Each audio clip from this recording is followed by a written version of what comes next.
here and he's leaving tomorrow night. Yeah. And we are lucky that Ramesh Sharma is here and he's leaving tonight. So this is a very rare kind of a situation that we have people with a highly value and we live together. That's why we're trying to record them, etc. etc.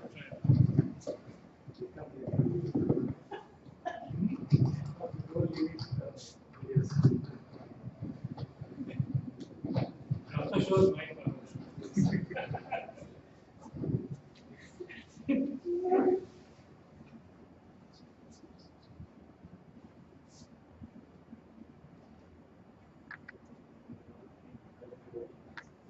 So, as I said, these slide sets are something I just put together this morning. I was sitting here, and it is kind of dynamic. So I even incorporated Bhupesh's feedback on something he told me when I was sitting there. So, but anyways, I think the whole concept. One of the things that I was talking to Professor Pant was that is IIT education the main know-all or sort of the nirvana for all the people who want to gather education.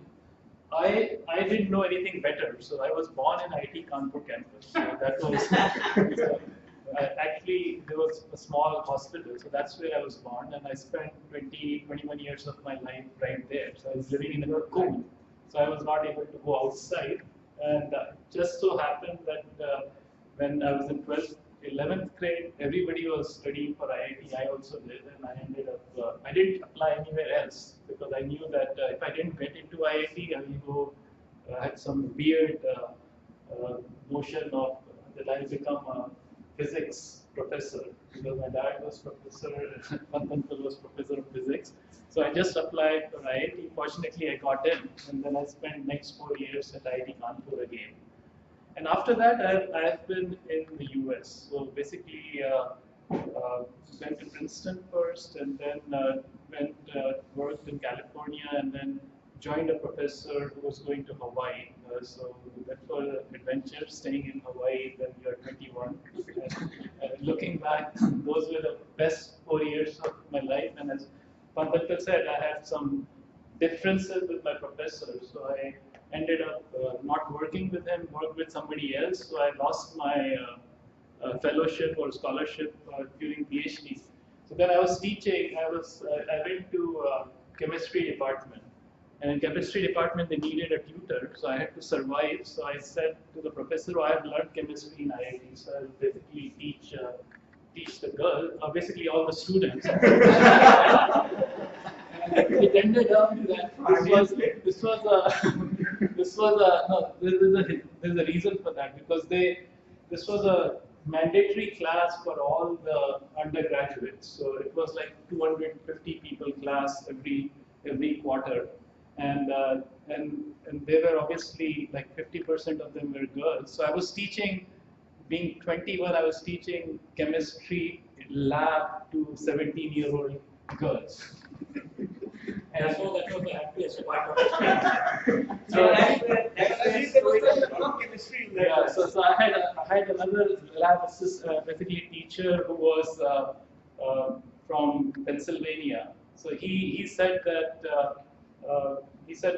I have grown up as an American, but even when I see people come to classes, especially the girls with the dress code, I would think that they would have very low morals because when I grew up in the village, so those were the kind of things we were doing. So I survived. So anyway, so that was 3 years I survived. So I was struggling, but I was sort of TAing in chemistry when I was doing my PhD. But I also was fortunate. I got a couple of summer internships at AT&T Bell Labs, which is at that time at least that was creme de creme of research, especially in the area that I was working on. A lot of signal processing and communication, information theory.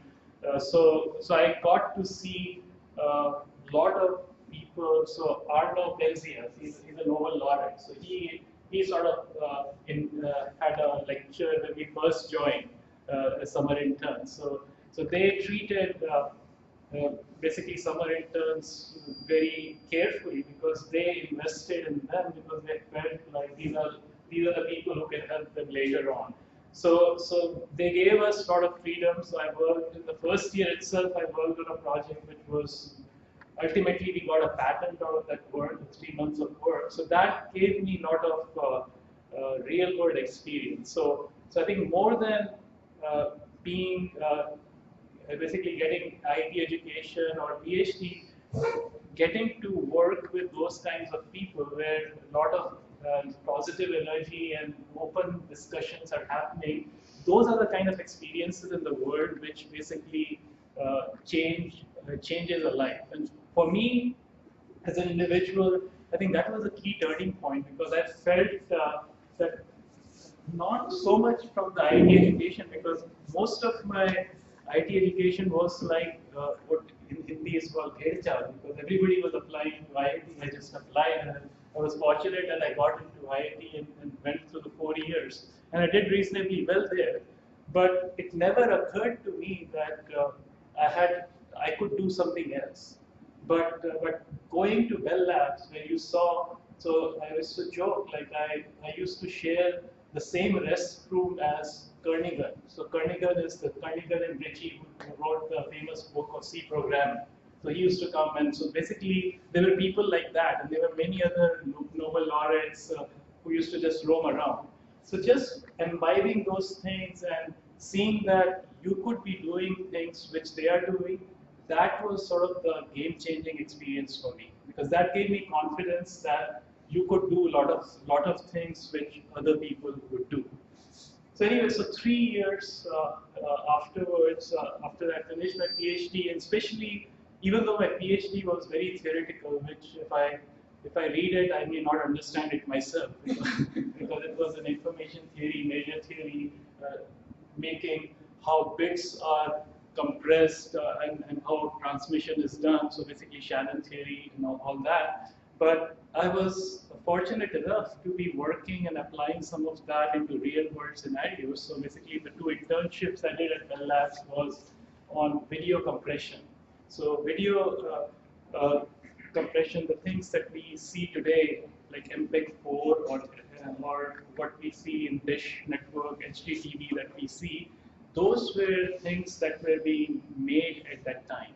And so I got to work on those things, apply my signal processing and communication knowledge as to how those standards are made. That was very practical experience. And so after I graduated, it was not my PhD because there are a lot of PhDs from all over the place, but I had several options to work in startups as well as larger companies. So I worked, basically chose to work in a larger company where I got a job because I had some relevant experience. And I chose that because it was, even though it was a large company, but they were working and in something relatively exciting because they were working on products where you would start communicating audio and video in real time. So that was the time in '94. So some of you are not probably old enough to realize what was happening in '94. But '93, '94 was a critical game-changing time for, in our times at least, because that was the time when internet became available to masses. So when we were in graduate school, there was this thing in the last year which came out, a program came out called Mosaic, which was actually started by basically a code which was written by Mark and Beeson, who ultimately co-founded Netscape. The Netscape was the first major browser that people started using. So this Mosaic was from University of Illinois in Urbana. That was sort of a homegrown software that everybody in the college was starting to use. So that was, I mean, the browsers were very primitive at that time, but just the fact that you could connect with all these people all around the world, it changed social aspects as well as so many companies came from that. So Yahoo became a big thing, AOL, and all those things.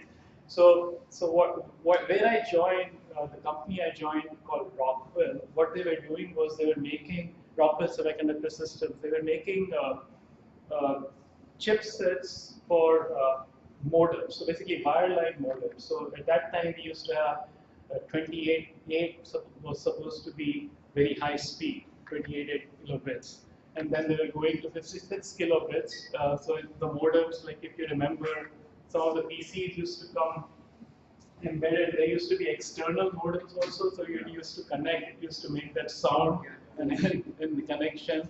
So those were the times, and then what people were thinking was, oh, now we have 56 kilobits, we can transmit large amounts of video, and we'll have video conferencing and all that. But it took almost 20 years for us to realize it, because people didn't realize that when all people start using it, it will congest. We didn't have basically backhaul infrastructure to enable that.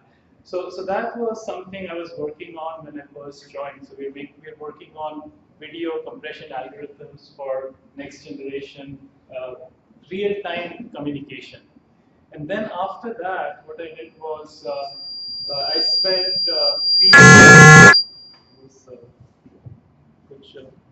3-4 years there, and then that's when some of this innovation bug hit me. So the first place where we started was we 4 engineers. So we from same company that I was working with, and all 4 Indian engineers, and they happened to be 3 of them happened to be from IIT. So so there was some correlation, but we came up with this idea that okay, we are working on these products in the company, but one of the things that was happening in the marketplace around that time was there was old telephone lines were becoming obsolete, and basically the infrastructure in the back end was becoming more IP-centric infrastructure.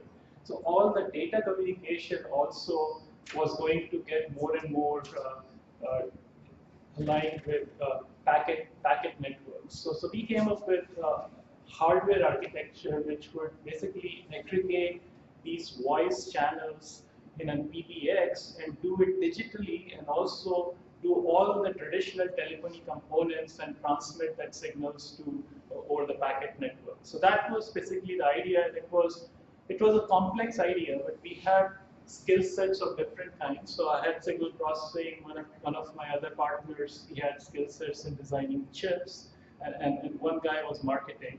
So we started basically putting an idea together. We moonlighted for about 6 months to a year, and we were trying to raise money, because without raising money, we couldn't do anything, because we were making real 3-dimensional, very complex products. So we basically bounced around, because we didn't have any track record. We were just engineers, and I think so that was sort of my first experience in how important.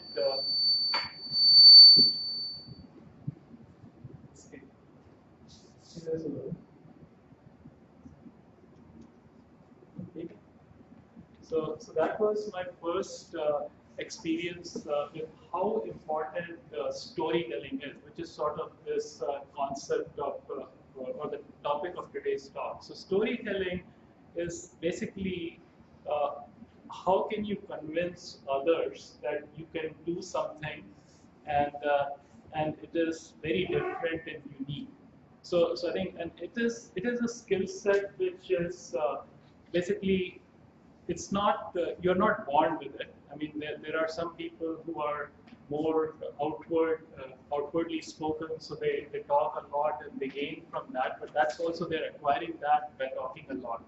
But most technical people, which I was also, and I think I've changed a lot over the last 15, 20 years. But coming to a place where you have to convince others on believing on you, or making others like you, that's where storytelling comes.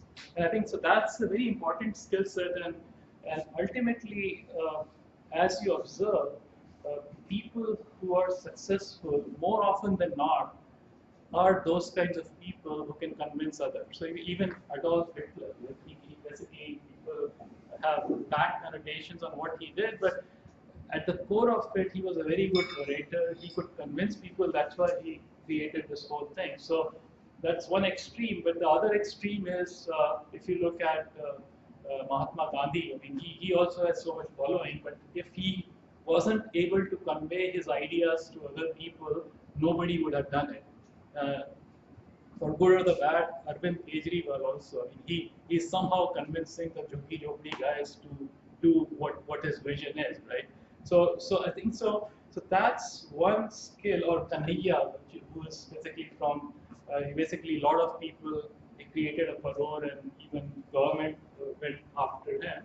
So those are the examples where everybody, even though you're not very good at some technical skill, but if you have this skill of convincing others, it will take you very far in life in achieving the goals that you can. I think so. That's one thing which I wanted to sort of dwell over, and also like the kind of experiences I told in my life. It basically sort of it has some correlation. Like if you're able to tell others, this is who you are, and this is what you're doing. The job of getting the right partners, or in case of you're starting a business, the right investors become that much easier.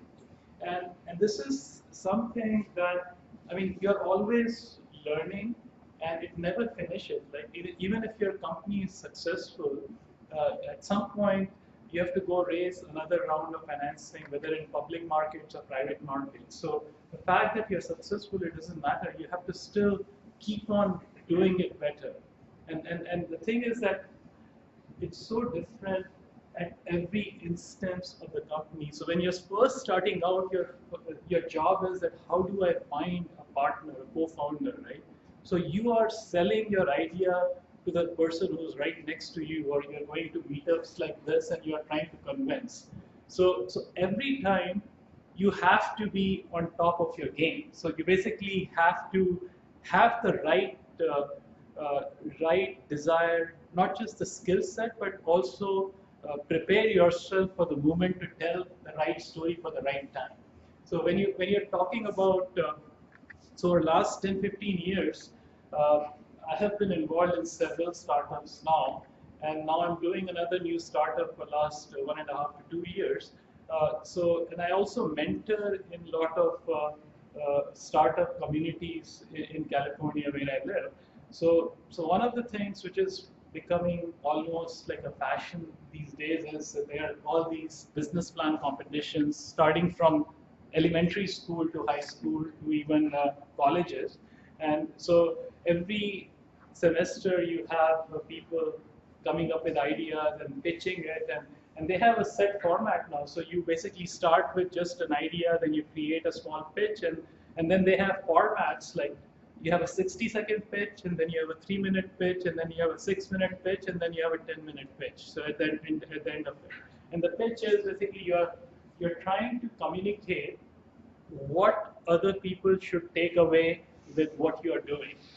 And each time it's a different thing. So you have to prepare, you have to be ready. So I'm part of this sort of organization called Founders Institute. I think they are all over the world. Probably they have a chapter in New Delhi now as well. So Adeo Resi, so he's the founder. He's one of the PayPal mafia. So he's basically one of the 6 guys who were started PayPal, including Elon Musk and the guy who started Y Combinator, Peter Thiel. So all these guys, they started, and Reid Hoffman. So all these guys were very well connected, and all 6 of them have done really well, and they are sort of the legends in Silicon Valley now. So Adeo, I've come to know him because he comes to Orange County, and I'm involved in the Orange County chapter of Founders Institute. So he was there few weeks back, maybe 6 weeks back. We are kicking off a new chapter. So he did an event like this where about 60 people showed up, and he's really funny and very abrasive in terms of his comments. So once he came and he sort of threw a chalk at somebody because he was not giving the right answers. But so he the whole thing was that he talked about how do you pitch.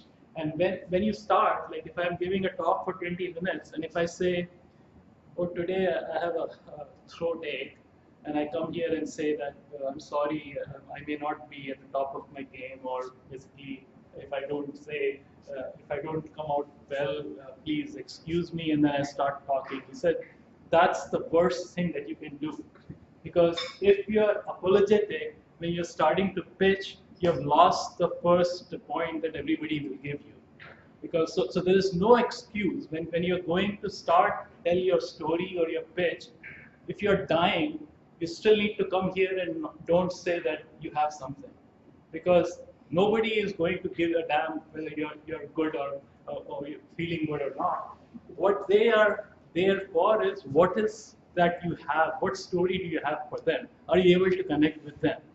So no excuses. So basically, whether you're giving a 1-minute pitch, 3-minute pitch, or 6-minute pitch, you don't have to say that this is why you won't say something in the way you would have otherwise said. And the second thing is basically you have to know your audience.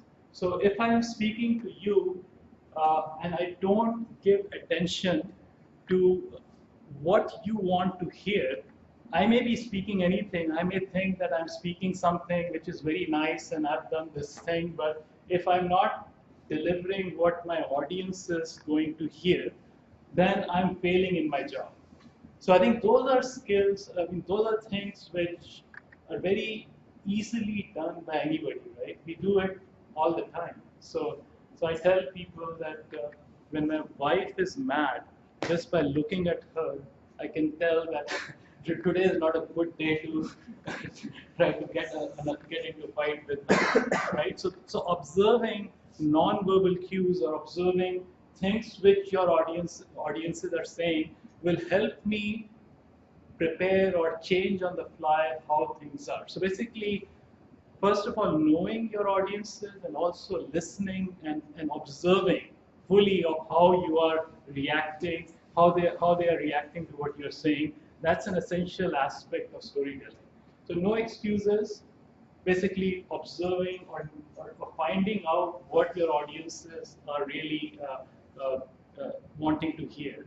And third is obviously you have to know what the heck are you talking about. So basically content, right? If you don't know, if you're a startup, if you don't know what your product is, how will you convince others whether you should believe on them or not? So I think so you have to know passionately what you are going to tell your not just passionately but also in deep detail what is that you're telling your audiences, because if that's the sort of the core of it, right? And unless you have something to tell, what are you going to tell them? And so that's the other thing. And then the other thing is that you may be knowing the product or your concept or your content really well, but are you able to translate that in a way that other people can understand?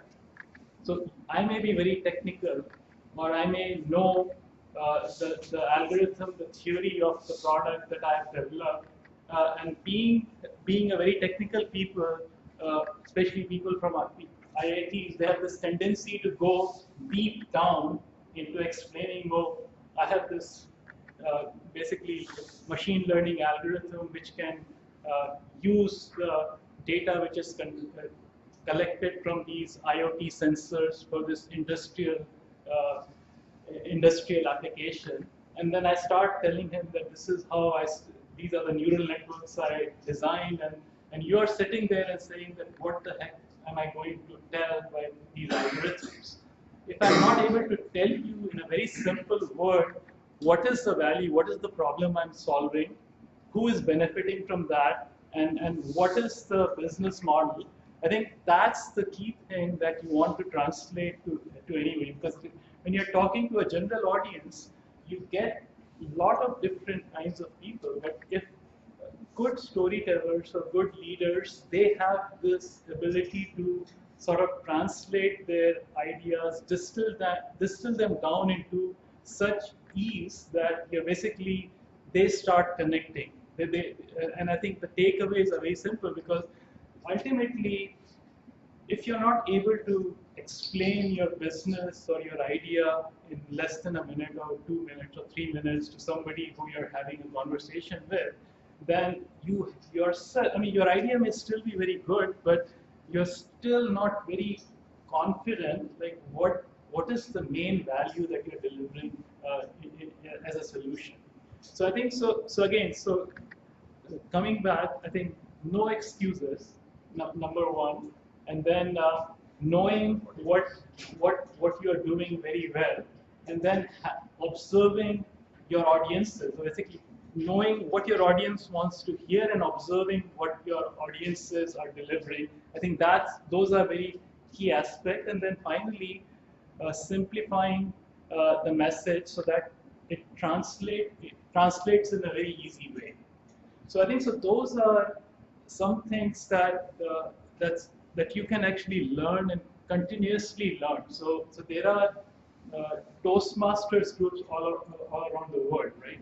So yeah. So in India also there are, and people underestimate. Like we put our kids to debates and all those things.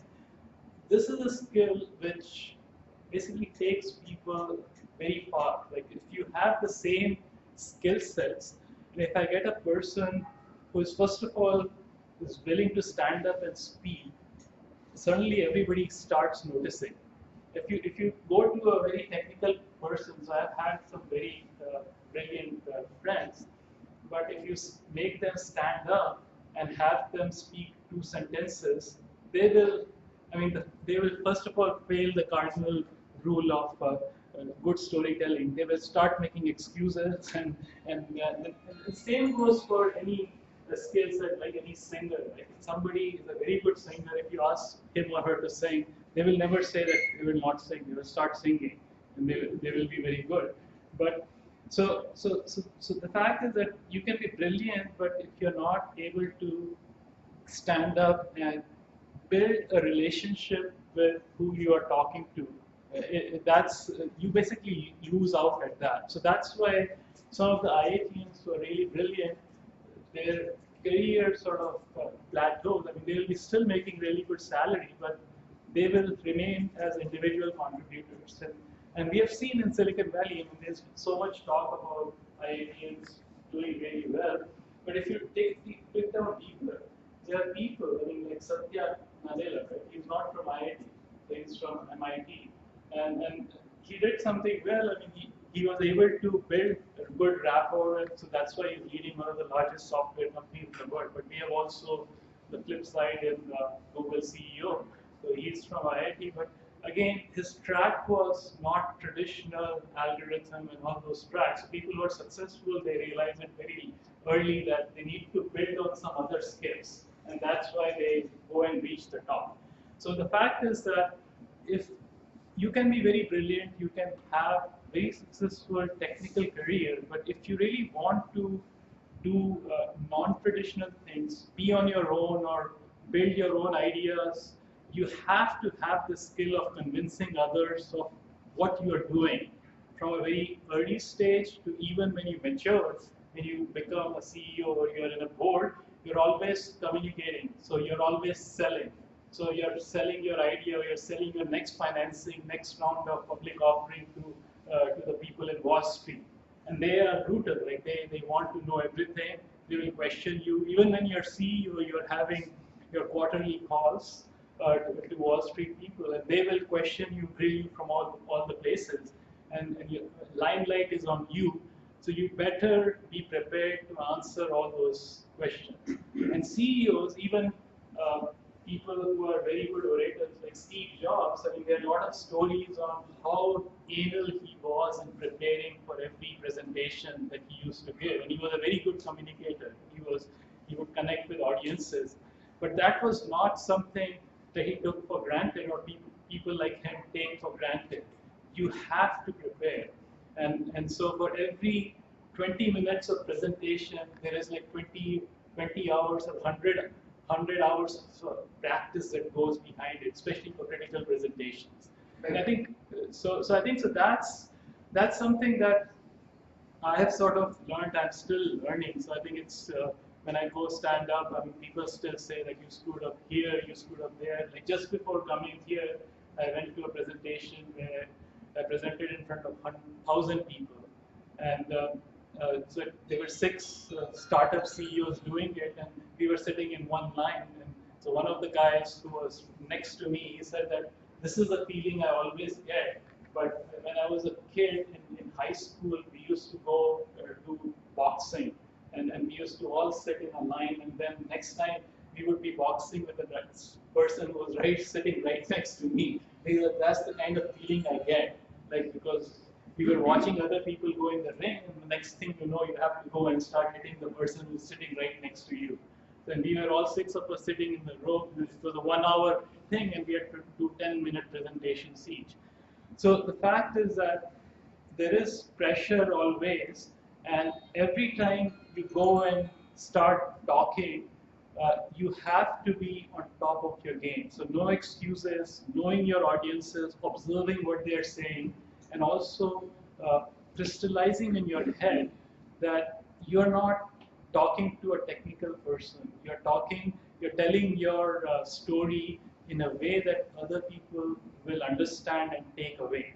And there are other things like having real energy, right? So when you go up, prepare yourself like you're going to do something. Just like when Sachin Tendulkar or Virat Kohli goes to bat, they have some regular things that they do so that they are prepared for the next ball and other things.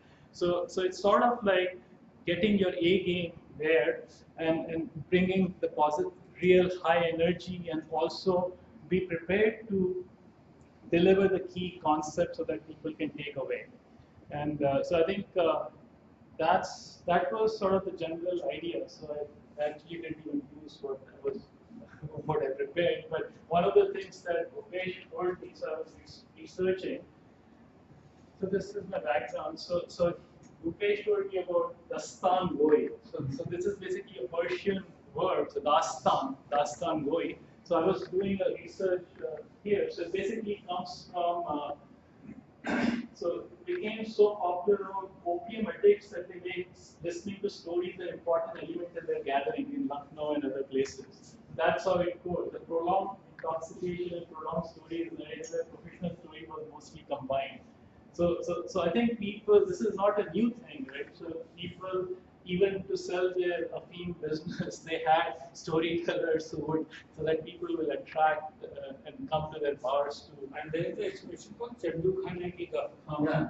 Basically, this story has nothing to do with reality. Yeah. So I think it is. Don't tell your IT folks in Silicon Valley that this is what you're doing. So I have to make a comment on this. Yeah. So this is basically what. So some of the other things. So basically, I think I covered most of these. So basically, that it's sort of like when you know that your story works, people are not listening to a presentation. They are sort of reading a book of a chapter, right? So they will keep on relating to it. So that's the key thing. And I think the next slide is what points I covered. So these are some of the key things. I think I've covered most of the things, like knowing your audience, listeners. Know when the listeners are receptive. So if you're seeing the non-verbal cues that people are not getting engaged, you have to change your sort of cadence and intonations. Okay. And then finally, making it interactive, which I didn't do, but engage sense of your listen actively with all your senses. So I think so. These are sort of the basic things.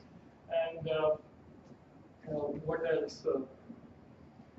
Yeah. So I think so. One other thing is, so these days you're also going to use people do all kinds of things in these 2-3 minute presentations. So you take props, and so I think telling stories so that you can connect with your audiences immediately, so that they can relate to it, right? So if you tell something which they know about and they can relate to it, and then you can sort of connect the dots with what you are trying to say. I think those are the kind of things that always help. And I think that's pretty much it. I think See, the same Ram Katha is there, yeah. but we all know it by heart. Yeah. But when Murari Bapu explains it, and then everybody listens to it. Yeah. Because he is having so much theatre incorporated. Yes. In it. He is sitting cross-legged. Yeah. But while explaining that thing, he is doing some theatre. Or Pandwani. Yeah. Pandwani is there one man or one woman act. Entire Mahabharat, single person is narrating. Yeah. Can you imagine? Yes. And So that is theatre. That is storytelling. yeah, I think, and I think it's all about like engaging, right? It's engaging. Like Baba Ramdev, like why people listen to him, because he's able to sort of insert fear. Like I was listening, my dad listens to it. I was there over the weekend. So I was listening 5 minutes in the background, and he put like cancer and you would die. Like in 5 minutes, he uttered cancer like 5 times. So he has a way of sort of creating fear and what he is delivering. Like he said कि अगर तुम ये क्या कहते हैं, कपाल भाती नहीं करोगे तो तुम्हें ये कैंसर हो जाएगा. So I think so everybody has his own way, and I think, but if you can build that relationship with the audience, I think that's the most important thing. So, in this regard, I was reading feedback given on Narendra Modi by his school teacher. Yeah. That the boy was of average intelligence, Yeah. but very good in drama and Exactly. and speaking. Yeah, and that's what he does. Like when he He goes was to very New good York in branding. City, Madison Square Garden, people are shouting like Bharat Mata ki Jai. Like till, like when other people came, nobody said that, but he has sort of inserted that kind of aura. Like he's bringing, like he's sort of becoming like the person who will raise the Indians brand outside, as if like we were not doing that beforehand. But that's a skill that he has. See, all the presenters or CEOs or whosoever, Yeah. they must mandatorily go through a theatre course. Yeah. Voice modulation. Yeah, and I think it's very important. And I've been pitching a lot for my new startups. So some of the people who I have sort of as mentors and coach, so they are still beating hard on me that you're not doing a good job and simplifying the message, because I still have the IIT roots in me. When I start talking, I start to go too deep, and that's not good when you're telling you're trying to raise money. You need to do some IIT detox. Yeah. So that's the thing. And one good example of a really bad speaker is Elon Musk. He's considered one of the best entrepreneurs and inventors of our times. But if you hear him speaking, I mean, he's basically not at all impressive. Even at launches, the battery, Yeah. battery or the model 3. Yeah, so I think I've listened to one of his talks and I came out very unimpressed. But there are other people, like I mean, so like I was telling Patnankul that I listened like 2 weeks back. I attended an investor conference. So there was this guy called Jason Kalkanis. So he's a very brash guy, and he introduced himself that I am one of the top 5 angel investors in the world. And so he said, so he talked about like what are the top qualities of being an angel investor. So number 1 was that you have to be very lucky. And number 2 and 3 were like you have to find a really passionate entrepreneur. So you don't go by the idea, because ideas are dime a dozen, right?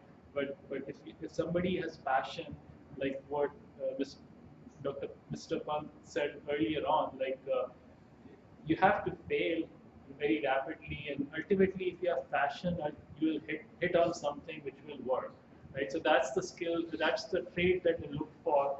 And the third is that if you're executing at very high level, even though you're failing, but you're trying to figure out, you're hustling, you're getting new people involved, I think that's the kind of skill they look for. And they have done studies, like if we are doing these 2-3 things in entrepreneurs, more than likely they will succeed, or they will be have much higher things for succeeding. So he told some story. So he said that this guy came to me 5-6 years back, and he said that, oh, I had this dog, And he had a very obedient dog, so you would ask him to sit outside and he would sit and never move from that place. And he said that I want to build this company and I'll name him after my dog, and but I will create something online where people will play poker for virtual chips. And so this guy said that I'm a poker player, and I said this is a really bad idea. No, I know if I pay poker, I pay for real money. Nobody will do this. And he says that was $100 million mistake. That company was Zynga.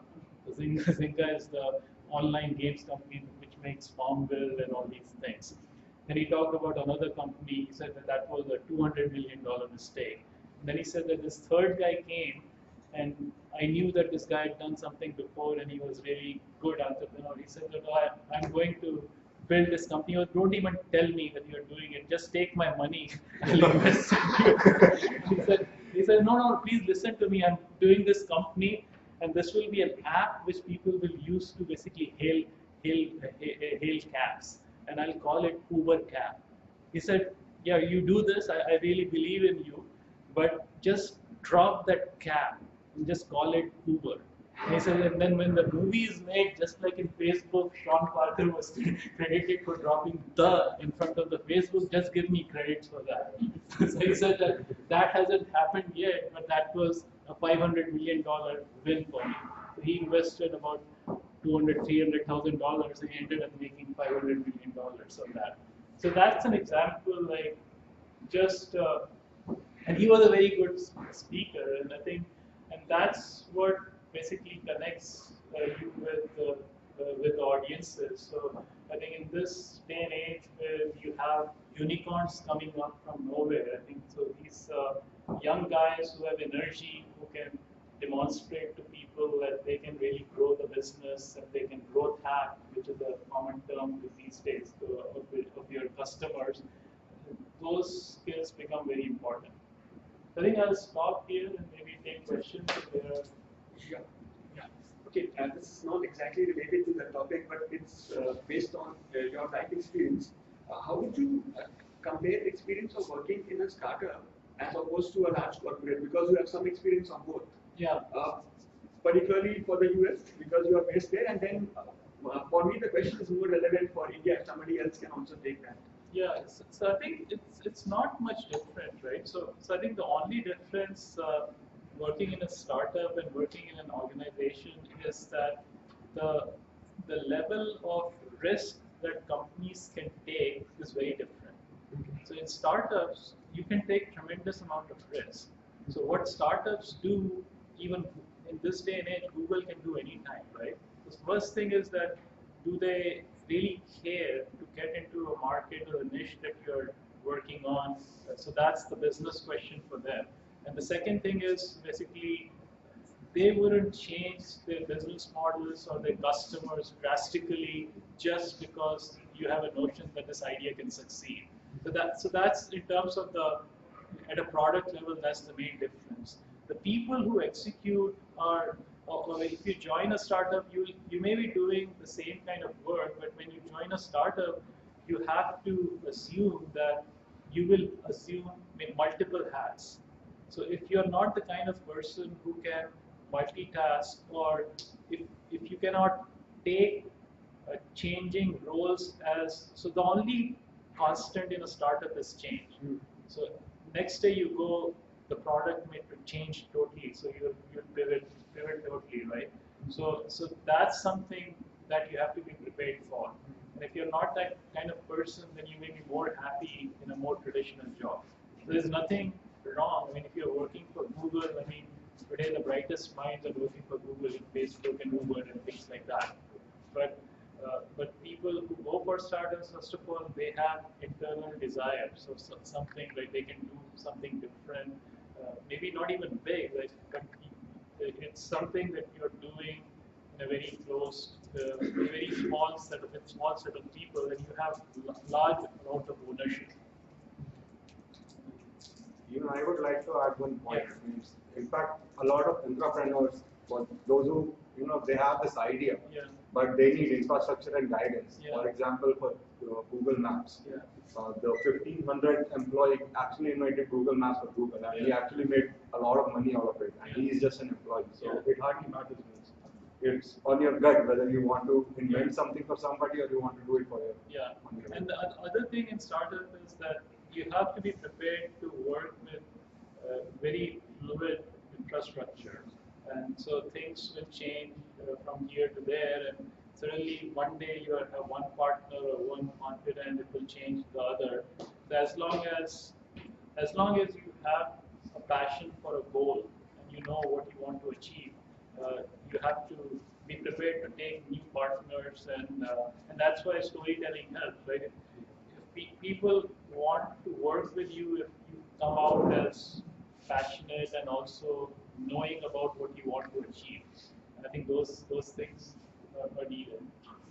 एक उर्दू में शेर है, मुझे exactly शेर इस समय याद नहीं है, लेकिन उसका लफ्ज़ो लुबाब ये है कि अगर पैरों के छाले आपको पता लग रहे हैं, तो इसका मतलब है आप पैशनेट इनफ नहीं है अपने गोल के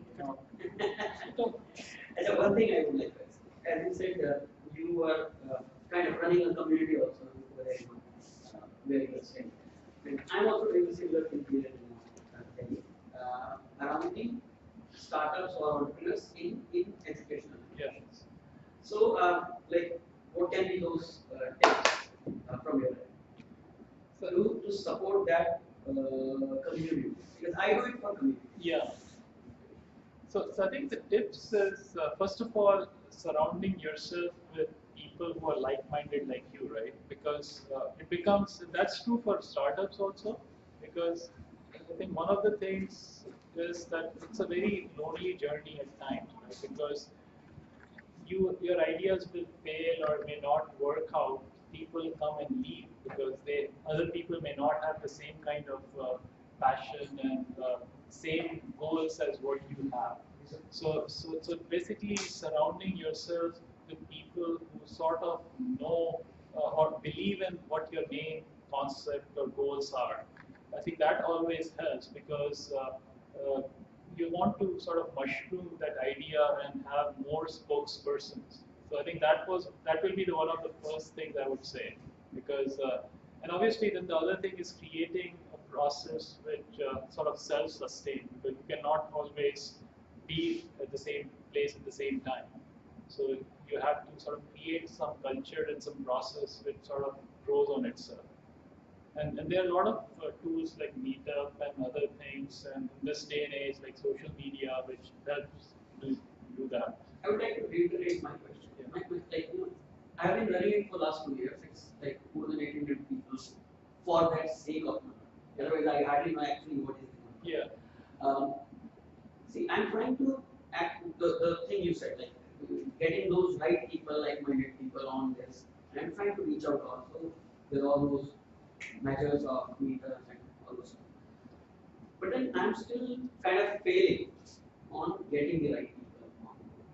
So that is the Yeah. So although I have like recently got some real good, nice people yeah. to support. Yeah. But then that number is still very small. So the other thing could be, I think so again it comes to basically your product market fit, right? So what you're doing, is it really serving the need of the community that you're having?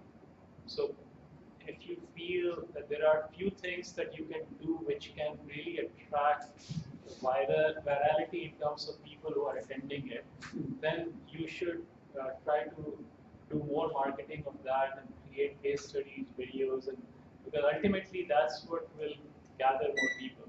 So I think this is another experience that I had. So my classmate in Princeton, here in IIT Madras, was a good friend.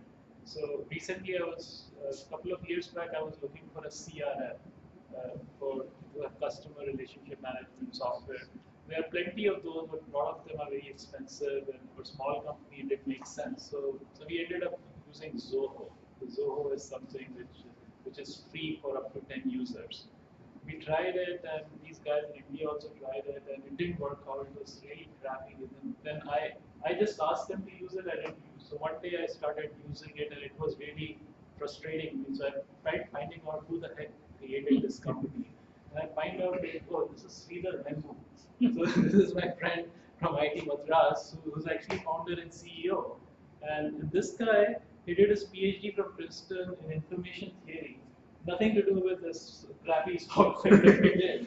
So then I called him, I found his number, and he said, why don't you come visit me? So he has a huge office in Pleasanton, which is like up in the boonies, not in San Francisco, like 2 hours east of San Francisco. So I asked him that, why are you taking space here? I mean, you have a company, just like they have like 2,500 people in Chennai and about 50 people in India. So he told me the whole story, like how they came up with this whole thing. And so that's an example that I'm giving for your question.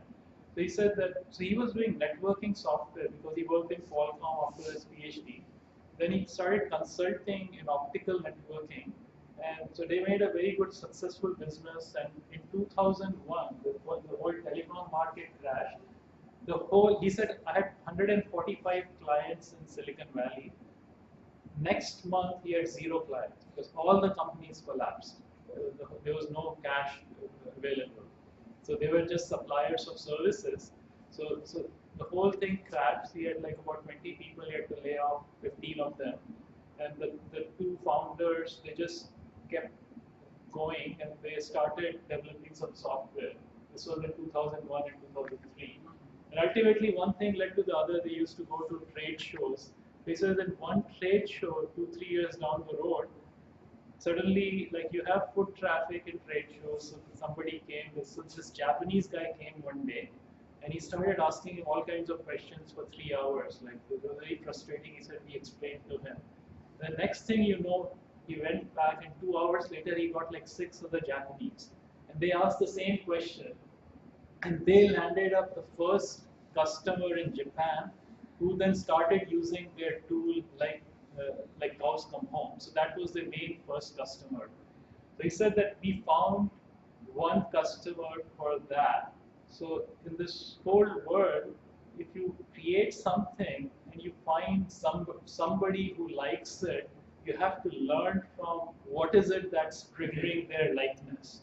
And it's very easy to replicate that one customer in the 7 billion people that we have in this world to create 5 or 10 customers afterwards. I think so that's what product market fit is about, right? So in your case, you have to figure out like what is it that's really connecting, or what is the value that you're creating for that community. If there are 1 or 2 things that you find out, then it will be very easy for you to target those people. But I think let's break for lunch. You can continue conversation over lunch. That would be more question. Yeah.